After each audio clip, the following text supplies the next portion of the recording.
तो hello friends, हमने last lecture में सीखा था ट्रांसक्रिप्शन, ट्रांसलेशन, लैकोपेरॉन। ये सब सीखने के बाद आज हम आए नए टॉपिक के जिसका नाम है लिंकेज। तो आपने बाकी सारे वीडियो नहीं देखे हो तो जाके आप भी देख लीजिए और इस चैनल को सब्सक्राइब कर दीजिए। तो चलिए शुरू करते।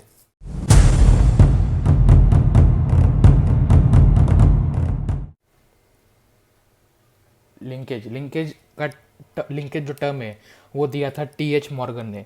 Linkage term was given by TH. Morgan. TH. Morgan का फुल फॉर्म क्या है? Thomas Hunt Morgan. Thomas Hunt Morgan TH. Morgan का फुल नेम है। इनको बोलते हैं father of linkage, father of linkage या फिर फादर ऑफ एक्सपेरिमेंटल जेनेटिक्स। क्या बोलेंगे? फादर ऑफ लिंकेज या फिर फादर ऑफ एक्सपेरिमेंटल जेनेटिक्स या फिर फादर ऑफ मॉडर्न जेनेटिक्स बोल सकते हैं इनको। फादर ऑफ एक्सपेरिमेंटल जेनेटिक्स बोल सकते हैं क्योंकि इन्होंने ड्रोसोफिला मेलानोगास्टर पे एक्सपेरिमेंट किया था। अब लिंकेज क्या होता है वो समझेंगे पहले 5 मिनट्स में, फिर उसको क्वेश्चन देखेंगे हम लोग। अब लिंकेज जो होता है वो लॉ ऑफ इंडिपेंडेंट असॉर्टमेंट, मतलब मेंडल ने जो लॉ दिया था पी के ऊपर, पी प्लांट के ऊपर, क्या दिया था लॉ कि दो जो जीन्स रहते हैं वो एक अपना अपना सेग्रीगेट होता है, एक अपना अपना, मतलब दोनों एक दूसरे के ऊपर डिपेंड नहीं है, तो वो दोनों अपने आप से असॉर्ट होते हैं। असॉर्ट मतलब सेपरेट होना, तो उनको बोलते हैं लॉ ऑफ इंडिपेंडेंट असॉर्टमेंट। लेकिन लॉ ऑफ इंडिपेंडेंट असॉर्टमेंट एक जगह पे फेल होता है, वो है लिंकेज। तो इसको रिसर्च किया था टी.एच. मॉर्गन ने। अब लिंकेज है क्या, उसके पहले देखेंगे एक्सपेरिमेंट क्या था टी.एच. मॉर्गन का। टी.एच. मॉर्गन ने किस पे वर्क किया था? Drosophila melanogaster. ड्रोसोफिला मेलानोगास्टर, ये वर्ड याद रखना क्योंकि ये ऑप्शंस में सीधा आ जाएगा कि मॉर्गन वर्कड ऑन। ऑप्शन में रहेगा ड्रोसोफिला मेलानोगास्टर। इसका और एक नाम है जिसको हम बोलेंगे फ्रूट फ्लाई। क्या बोलेंगे? Fruit fly. तो ऑप्शन में ड्रोसोफिला मेलानोगास्टर, ड्रोसोफिला मिल जाए, फ्रूट फ्लाई मिल जाए, फ्रूट फ्लाई जो भी है तो आंसर टिक कर देना है। Morgan worked on Drosophila melanogaster to discover linkage. अब इस मॉर्गन ने ड्रोसोफिला मेलानोगास्टर ही क्यों चूज किया? इसके 3-4 रीजंस थे, ए बी सी डी, जो एनसीईआरटी में दिए हुए। इसकी लाइफ स्पैन बहुत छोटी रहती है, 1 to 2 वीक्स की रहती है। इसका क्रोमोसोम नंबर जो है वो छोटा है, 4 है सिर्फ इसका हैप्लॉइड क्रोमोसोम नंबर। ये जो है फ्रूट्स पे इजीली, सिंथेटिक मीडियम पे इजीली ग्रो हो जाता है। इनमें कोई मतलब इनको जो रिकॉम्बिनेशन करता है, ये बाकी सब जो चीज़ें करता है एकदम फास्ट करता है, तो लाइफ साइकिल स्टडी करने में और इनका सैम्पल साइज भी बहुत ज़्यादा हो जाता है, तो इसलिए इन्होंने इसको चूज़ किया था। तो इसके बाद आते हैं Morgan observe this due to physical association. तो फिजिकल मॉर्गन ने देखा कि क्या हो रहा है, दो जीन्स लिंक हो रहे। क्या हो रहे? लिंक। तो अगर दो जीन्स लिंक हो रहे तो उनको हम क्या बोलेंगे? उनको बोलेंगे लिंकेज। दो जीन्स अगर लिंक हो रहे तो बोलेंगे लिंकेज। तो उस फिजिकल एसोसिएशन को, किसको? उस फिजिकल एसोसिएशन को मॉर्गन ने नाम दिया क्या? लिंकेज। उस फिजिकल एसोसिएशन को मॉर्गन ने नाम दिया लिंकेज। ठीक है। अब क्या होता है, पहली बात समझते हैं। बहुत लोगों को यही पे कंफ्यूजन हो जाता है कि होमोलोगस क्रोमोसोम्स क्या होते हैं और नॉन होमोलोगस क्रोमोसोम्स क्या होते हैं। तो होमोलोगस क्रोमोसोम्स देखिए क्या होते हैं। होमोलोगस क्रोमोसोम्स जो होते हैं, ये दो मैंने क्रोमोसोम्स बनाए हुए हैं, ये क्रोमोसोम नंबर ए, ये क्रोमोसोम नंबर बी। अब देखो इस पे जो ये जीन लगा है, समझो ये जीन है एक्स जीन और ये है वाई, तो यहाँ पे भी एक्स होगा, यहाँ पे भी वाई होगा, मतलब एग्जैक्टली सिमिलर। होमोलोगस मतलब होमो मतलब सेम, लोगस मतलब साइड, याद रखना। होमो मतलब सेम, लोगस मतलब साइड, तो एग्जैक्टली सेम साइड पे प्रेजेंट है ये दोनों, तो इस दोनों क्रोमोसोम्स को बोलेंगे होमोलोगस क्रोमोसोम्स। तो मैंने लिखा भी है डेफिनेशन, जीन्स सेम रहेंगे लेकिन एलील्स डिफरेंट हो सकते हैं। मतलब अगर ये कैपिटल एक्स है तो ये स्मॉल एक्स, जो भी है, मतलब स्मॉल वाई, या फिर ये स्मॉल एक्स है तो ये स्मॉल वाई, मतलब एलील्स डिफरेंट हो गए। एलील्स क्या होते हैं? Different forms of same gene. मतलब अगर टॉल हमें लिखना है तो टॉल लिखने के लिए ये हेटेरोजाइगस है, एक बड़ा टी एक छोटा टी, तो वैसे एलील्स होते हैं। लिंकेज क्या है? Linkage is express is a measure of distance. ये पॉइंट इंपॉर्टेंट है क्योंकि इससे नीट में क्वेश्चन बनेगा। लिंकेज जो होता है वो डिस्टेंस के तौर पे मेजर किया जाता है। अब यहाँ पे 2 मैंने केस लिया, उससे पहले हम समझते हैं क्रॉसिंग ओवर क्या रहता है। अगर हमारे पास दो ऐसे होमोलोगस क्रोमोसोम, दो क्रोमोसोम से, इसका मियोसिस पता है। अगर आपको मियोसिस में भी दिक्कत है तो आप मुझे बताइए, अब मैं मियोसिस से वीडियो बना दूंगा। मियोसिस में सारे स्टेप्स कैसे याद रखने हैं, कौन से स्टेप में क्या होता है, एक शॉर्ट 10 मिनट्स में पूरा मियोसिस खत्म हो जाएगा। और अगर आपको ऐसे माइटोसिस पे चाहिए तो माइटोसिस भी हो जाएगा, वहाँ पे सेल साइकिल पूरा हम खत्म कर सकते हैं। तो अब ये एक बाइवेलेंट बन गए। बाइवेलेंट मतलब दो क्रोमोसोम्स, ये पूरा एक क्रोमेटिड है, ये एक क्रोमेटिड, ये एक क्रोमेटिड, ये एक क्रोमेटिड, इसको टोटल मिला के मतलब एक बाइवेलेंट है। ये एक बाइवेलेंट में 4 क्रोमेटिड्स आएंगे। बाइवेलेंट कहाँ बनते? जाइगोटिन स्टेज में बनते। अब पकाइटिन स्टेज में क्या होगा कि ये जो है इसका एक हिस्सा जो है हमें कलर किया हुआ है, देख रहा है ये हिस्सा, ये कुछ अलग इसके लिए कोड करता है। तो अब अगले इसमें क्या हो जाएगा, ये हिस्सा उठ के यहाँ पे आ जाएगा, मतलब ये इसका हिस्सा समझो, ये ऐसा ऐसा है, ये यहाँ पे आ गया, और ये हिस्सा ऐसे कलर किया हुआ यहाँ पे आ गया, मतलब क्रॉसिंग ओवर, मतलब रिकॉम्बिनेशन हो गया। तो इसको बोलेंगे रिकॉम्बिनेशन। कहाँ होता है ये? Pachytene stage. पकैटिन स्टेज किसके स्टेज है? प्रोफेज 1 का स्टेज है। कौन सा स्टेज है? थर्ड स्टेज है। स्टेज नंबर कौन सा होते हैं? Leptotene, zygotene, pachytene, diplotene, diakinesis. ठीक है, अब आते हैं ये दोनों एग्जांपल्स मैंने क्यों लिए हुए। अब देखो, जितना जीन पास में होगा, आप खुद इमेजिन करो, अगर आपके पास एक घर है, एक घर में 2 लोग रह रहे, और एक घर है इसमें एक ही जन रह रहा है, और अलग घर में एक दूसरा लोग रह रहे हैं। मतलब एक पहले केस में एक ही घर में 2 लोग रह रहे हैं, दूसरे केस में एक घर में एक घर में है, तो इनके बीच में एसोसिएशन, मतलब रिलेशनशिप ज़्यादा होगा, एसोसिएशन ज़्यादा होगा इनके बीच में। तो जितना क्लोज रहेंगे उतना एसोसिएशन ज़्यादा होगा, जितना क्लोज रहेंगे उतना रिलेशनशिप ज़्यादा होगा। तो वैसे ही इस जो फर्स्ट मैंने एग्जांपल लिया है, वहाँ पे देखो, वहाँ पे ये दोनों जीन्स जो है एकदम क्लोज है, एकदम क्लोज है, एकदम पास में, तो इनके बीच में लिंकेज ज़्यादा होगा। तो हमें एक चीज़ मिलेगी कि जितना कम डिस्टेंस उतना ज़्यादा लिंकेज। अब लिंकेज ज़्यादा तो मतलब ये एक दूसरे को छोड़ेंगे नहीं, अगर ये एक दूसरे को छोड़ेंगे नहीं, लिंकेज ज़्यादा है, और अगर ये एक दूसरे को छोड़ रहे नहीं है, तो ये साथ साथ में अगली जनरेशन में चले जाएंगे। मतलब अगर पेरेंट्स के पास ये है तो ये सेम टू सेम चले जाएंगे उनके ऑफस्प्रिंग्स के पास, इनमें कोई चेंज नहीं आएगा, कोई रिकॉम्बिनेशन बहुत कम होगा। तो जितना डिस्टेंस कम रहेगा उतना लिंक ज़्यादा हो जाएगा। लिंक ज़्यादा हुआ तो क्रॉस ही नहीं कर पाएगा, क्रॉस के लिए एक हिस्सा उठ के दूसरे तो जाना चाहिए, तो वो हो नहीं पाएगा, क्योंकि वो दोनों एकदम पास है, क्लोज है। तो क्लोज है इसलिए लिंकेज ज़्यादा है, तो इसलिए रिकॉम्बिनेशन कम आ जाएगा इसमें। तो आप देख सकते हैं, ये अगर एग्जाम्पल इसमें 20% रिकॉम्बिनेशन हो रहा है, मतलब 20% ऑफस्प्रिंग ऐसे है जिनके पास रिकॉम्बिनेशन है। और ये आप सेकेंड एग्जाम्पल देख रहे हैं कि इसमें देखो, इसमें जीन्स थोड़े दूर दूर है, जीन्स थोड़े दूर दूर है। अगर जीन्स दूर दूर है तो मतलब उनके बीच में रिकॉम्बिनेशन होने की क्षमता ज़्यादा है, मतलब वो लोग थोड़ा कम लिंक है, इनकम्प्लीटली लिंक्ड हो सकते हैं या फिर लूजली लिंक मतलब इतना बॉन्ड स्ट्रांग नहीं है। अगर हम बोले कि अगर ये दोनों अगर एग्जांपल हम ले रहे हैं कि ये कपल है और ये मेल है, ये फीमेल है, तो अगर इनके बीच में एसोसिएशन ज़्यादा है, इनके बीच में बॉन्ड स्ट्रांग है, रिलेशनशिप ज़्यादा है, तो ये ज़्यादा समय तक साथ रहेंगे और इनके बीच में लिंकेज बना रहेगा, और ये अपने आप को तोड़ नहीं पाएंगे। इनके बीच में रिकॉम्बिनेशन मतलब क्या कि अलग नहीं हो पाएंगे। इस केस में ये दोनों ऐसे टाइम पास कर रहे, फालतू की चीज़ कर रहे, तो ये अपने आप से थोड़े देर के बाद अलग हो जाएंगे, और ये रिकॉम्बिनेशन करके कुछ अलग बना लेंगे और आगे पास ऑन हो जाएंगे। तो इसमें समझो, अगर इसमें 20% रिकॉम्बिनेशन का चांस है, तो इसमें ज़्यादा होगा, 40% होगा, 30% होगा रिकॉम्बिनेशन का चांस, क्योंकि ये दोनों दूर है, इनके बीच में कोई एसोसिएशन ही नहीं है इतना स्ट्रॉन्ग। अब लिंकेज को कैसे डिटरमाइन करें? पहली बात याद रखना है, यहाँ से समझ गया कंसेप्ट कि लिंकेज जो है वो डिस्टेंस के इन्वर्सली प्रोपोर्शनल है। समझ गया? डिस्टेंस जितना कम होगा, मतलब जितना वो लोग पास आएंगे उतना लिंक हो जाएंगे, तो जितना क्लोज उनका रिलेशनशिप होगा उतना उनके बीच में बॉन्ड स्ट्रांग होगा, तो लिंकेज उतना ज़्यादा हो जाएगा। और जितना ज़्यादा लिंकेज हो जाएगा उतना कम रिकॉम्बिनेशन होगा, उतना कम वो दूर जाएंगे, उतना कम वो एक्सचेंज होंगे, तो इसको बोलेंगे रिकॉम्बिनेशन। अब याद रखना है कि linkage is inversely proportional to distance, inversely proportional to recombination. ठीक है, अब देखते हैं रिकॉम्बिनेशन फ्रीक्वेंसी मतलब आरएफ। क्या लिखा है मैंने यहाँ पे? रिकॉम्बिनेशन फ्रीक्वेंसी मतलब आरएफ, और दूसरा लिखा है सीओवी। सीओवी का फुल फॉर्म क्या है? Cross over value. आरएफ मतलब रिकॉम्बिनेशन फ्रीक्वेंसी और सीओवी मतलब क्रॉसिंग ओवर वैल्यू। ये क्या रहता है? मतलब रिकॉम्बिनेशन फ्रीक्वेंसी खुद सोचो क्या रहेगा। अगर रिकॉम्बिनेशन को ढूंढना है, उसकी फ्रीक्वेंसी ढूंढना है, कितने % रिकॉम्बिनेशन हुआ है, तो उसके लिए क्या लगेगा? उसके लिए लगेगा number of recombinants upon total जितने बने, वो हो जाएगा recombinant frequency upon cross over value into 100, उससे अपने को % में मिल जाएगा। अल्फ्रेड स्टुअर्ट वेंट, ये कौन था? ये भी एनसीईआरटी में दिया हुआ, और इस साल नीट 2019 में नीट में क्वेश्चन भी था। अल्फ्रेड स्टुअर्ट वेंट, नाम में स्टूडेंट है, मतलब ये स्टूडेंट है, किसका स्टूडेंट है? ऊपर उसका father of linkage TH Morgan, father नहीं था वो, स्टूडेंट था। Alfred Sturtevant was the student of TH Morgan, ये आंसर में दिया हुआ है। उन्होंने क्या किया? उन्होंने डिस्कवर किया जेनेटिक मैप्स। क्या डिस्कवर किया? Genetic map. Centimorgan unit दिया, उन्होंने जेनेटिक मैपिंग चालू किया। उस मैपिंग के बदौलत हमने बाद में आगे जाके HGP चालू किया। HGP मतलब ह्यूमन जीनोम प्रोजेक्ट चालू किया। कब चालू किया था ह्यूमन जीनोम प्रोजेक्ट? 1990 में स्टार्ट हुआ था ह्यूमन जीनोम प्रोजेक्ट, खत्म हुआ 2003 में, लेकिन 2006 में भी एक क्रोमोसोम डिस्कवर हुआ था, वो था क्रोमोसोम नंबर 1, जो मई 2006 में लास्ट क्रोमोसोम डिस्कवर हुआ था। तो ये ह्यूमन जीनोम प्रोजेक्ट स्टार्ट हुआ था, तो उसमें अल्फ्रेड स्टुअर्ट वेंट का जेनेटिक मैप्स का यूज किया था ह्यूमन जीनोम को डिकोड करने के लिए। अब आते हैं एनसीईआरटी का डायग्राम, जो एनसीईआरटी में पिछले पेज पे लिंकेज वर्ग के पिछले पेज पे दिया हुआ है और ये समझ में नहीं आता, कोई एक्सप्लेन भी नहीं करता इसमें क्या है। तो क्या याद रखना है, देखो ये हमारे पास दो टाइप्स है। पहला ये है फीमेल। फीमेल को कैसे दिखाते हैं, नीचे प्लस।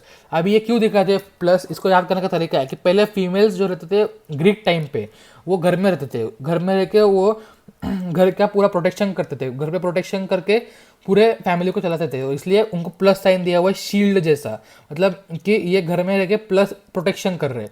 और मेल्स के लिए ऐसा ये लगा देते थे एरो क्यों, क्योंकि वो जाके शिकार करते थे या फिर कोई बाहर आउटडोर वर्क करते थे, इसलिए उनको एरो से रिप्रेजेंट किया जाता है। अब देखते हैं इनमें क्या होता है। वाई डब्ल्यू क्या है, वाई मतलब येल्लो, वाई मतलब क्या, येल्लो, और डब्ल्यू मतलब क्या, वाइट।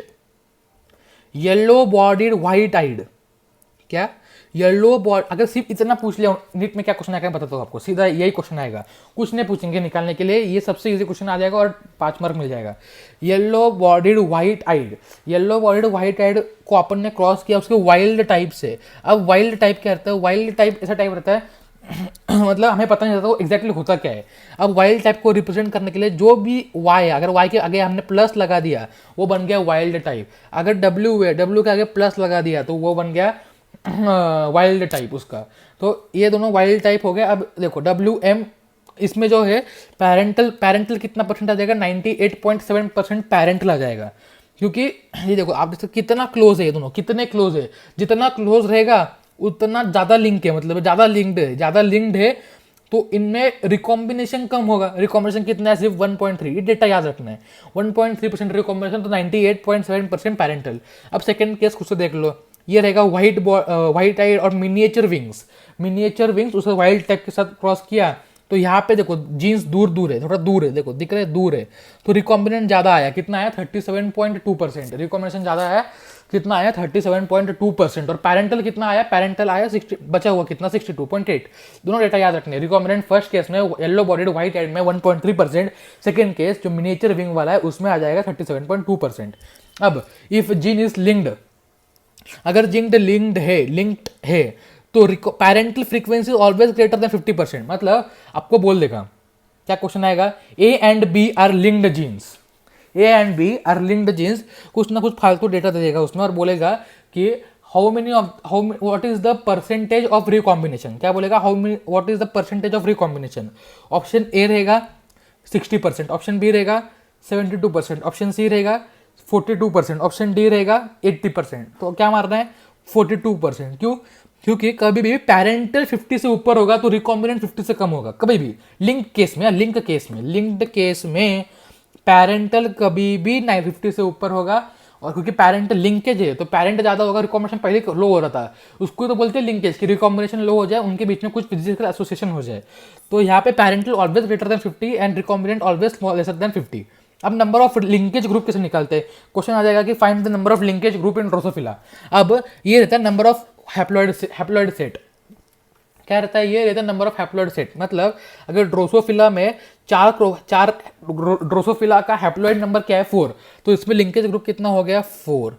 ह्यूमन बींग्स का हैप्लॉइड नंबर कितना है 20, ह्यूमन बींग में 46 क्रोमोसोम से हैप्लॉइड नंबर 23 है, तो हो जाएगा 23 लिंकेज ग्रुप्स। लेकिन ह्यूमन मेल में 22 तो ऑटोसोम्स है, ऑटोसोम्स का हैप्लॉइड नंबर प्लस XY रहता है, तो 22 प्लस ये भी हैप्लॉइड, तो टोटल 24। तो याद रखना है ह्यूमन फीमेल्स में 23 होगा, ह्यूमन मेल्स में 24 होगा, क्योंकि XY है वहाँ पे अलग अलग है।